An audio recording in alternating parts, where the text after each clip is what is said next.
What's up, everybody? Hope you guys all have an amazing day. In this video, I'm going to be kind of talking about why I think social media is kind of hurting basketball. I know everybody has different opinions on this, and I might sound like an old head in this video. And I promise you, I'm not trying to like throw shots at people or anything of that sort. I'm really not. It might come off like that, but I'm just I'm here to show you guys what I think, and just I'm doing this for y'all. So please don't take any of this, in the wrong way. But let's get right into it. So here I have a couple of tabs open. You could probably kind of see where I'm going with this. Um, the first thing I want to talk about is Mac McClung. Like I said, I have names up here, and I'm not trying to throw shots. These guys are great players. They're very good players. They're getting paid to play basketball. I always say this. It is not easy to get paid to play basketball at any level. So the fact that they're getting paid to play basketball, absolutely amazing. Shout out y'all for doing that. That is just, it's phenomenal. What social media, like shows these dudes, it's not on them. First I want to show Mac McClung, right here. First thing that comes up, his insane dunk contest. There was people literally saying he should have an NBA contract off of this dunk contest. Like, I know he probably put on the best dunk contest we've ever seen before, but the fact that you think he should make the NBA off of three dunks or three or four dunks is just absolutely bonkers to me. But I genuinely saw people saying that, and I think when you start saying stuff like that, it is just it's just nonsense, and it makes some people. I find myself doing this, but I've gotten better with it. Just start not liking the players, because people are saying he should get a contract for some dunks. He's a great player, like I said, but is he an NBA player? I definitely don't think so. Next, I want to look at Jalen Hands. Jalen Hands was put in the spotlight. I think he was like a top 2 point guard in his class of ESPN. I think it was top 30 overall. People were saying he was going to be the next Westbrook. Like, that is crazy to me to say that about players in high school. He's from my hometown too, so it's not fun to say this. But the fact that people are putting, pressure, I guess you'd call it like that, is just insane to me. You see here, first thing that pops up is some pictures of him, and then his Instagram. Like, that shows you what social media is doing. At the end of this video, I'll be talking about good things of social media, but here I'm just talking about why I don't like it very much. But yeah, here's just another example with Jalen Hands. And then another example with Trayvon Duvall. He was top 10. I think he was number 8 in his class, 7 in his class, something along those lines. One of the top point guards. And he didn't pan out like what some people were thinking. He went to IMG. He's a great basketball player. I loved him at Duke. I really did. I knew his jumper needed some help. But people are putting a lot of pressure on him, saying that he's going to be, the next big thing, like what they did with Jalen Hands. I don't think many people did that with Mac McClung, but I know I definitely heard it with Jalen Hands. But yeah, they did the same thing with Trayvon Duvall. I loved his game. I think he's a phenomenal player. Is he an NBA player? I don't think so, but he is definitely a pro. I love Trayvon Duvall's game.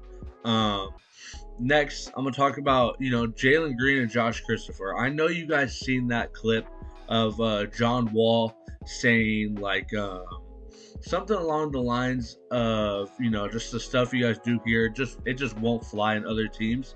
I'm not saying it is these two. I don't have any inside information. I don't have nothing. But basically, these two got a lot of clout when they were coming up from high school. So there was a lot of pressure on them. And then you see here, they played together, Vegas Elite, and now they're in the NBA. That's super dope. You get to play with your homies. That's amazing. That is super dope. But both of them, they're solid. They're not, I don't think they're phenomenal players. Jalen Green, I think, can be, and Josh Christopher, I think, could be a really good on-ball defender. But there was a lot of pressure on these two, and social media, I feel like, was making them think in their head like, oh, these could be my team. Like, once I get to the NBA, it could be my team. And then once they got to the league, there was no veterans. Like Dame was saying it. Dame said in his clip with JJ Redick. That players are coming to the league, and they're given everything when they shouldn't, and when they're not really earning it. Like Jalen Green got everything when he got there. Josh Christopher, he got not everything, um, but he definitely got a lot of freedom because there's no vets, there's no anything.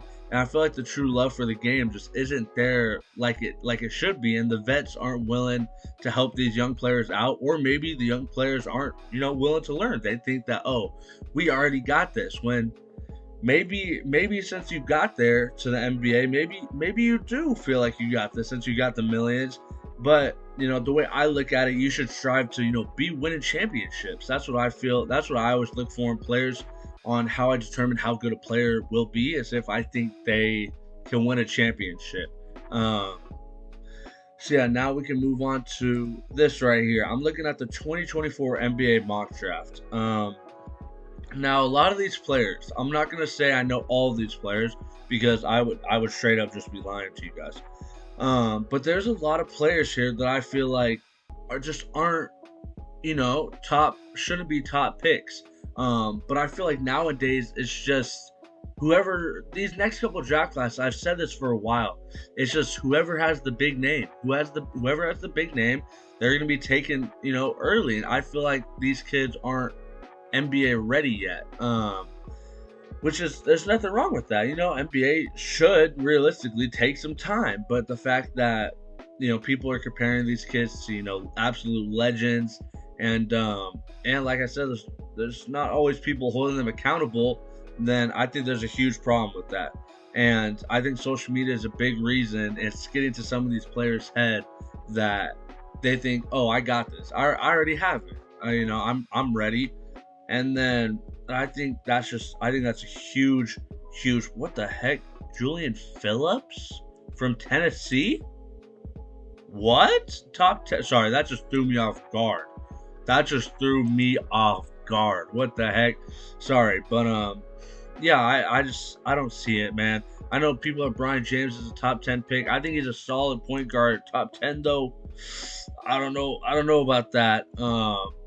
Yeah, lastly, I want to look here. So this is the 2025 class. I know these three right here, Cameron, Cooper, and Koa, they have, they're pretty popular and famous on social media, which I'm not saying that's why they're top of their class. They're good players. I've seen all of them play. They're good players. But most of the time for these draft classes nowadays, it's just, who has the most clout. But somebody I really want to point out is somebody like Chris Newley. If you're somehow watching this, Chris, I know you follow me on Instagram. If you're somehow watching this, I love your game.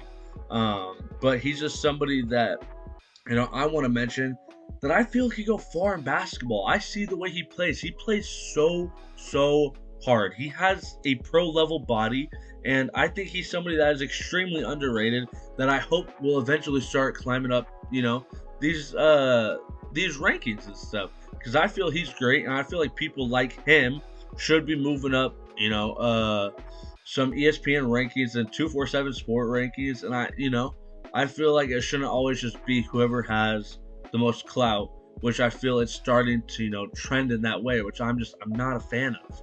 But obviously, this whole video is my opinion. You guys could totally just disagree with what I say, which is fine. We're all here just to voice our own opinions.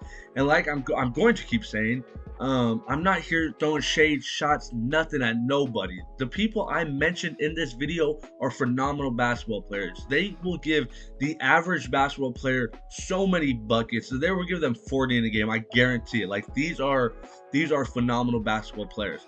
I'm just telling you my opinion on social media, and just what I think social media is doing to the game.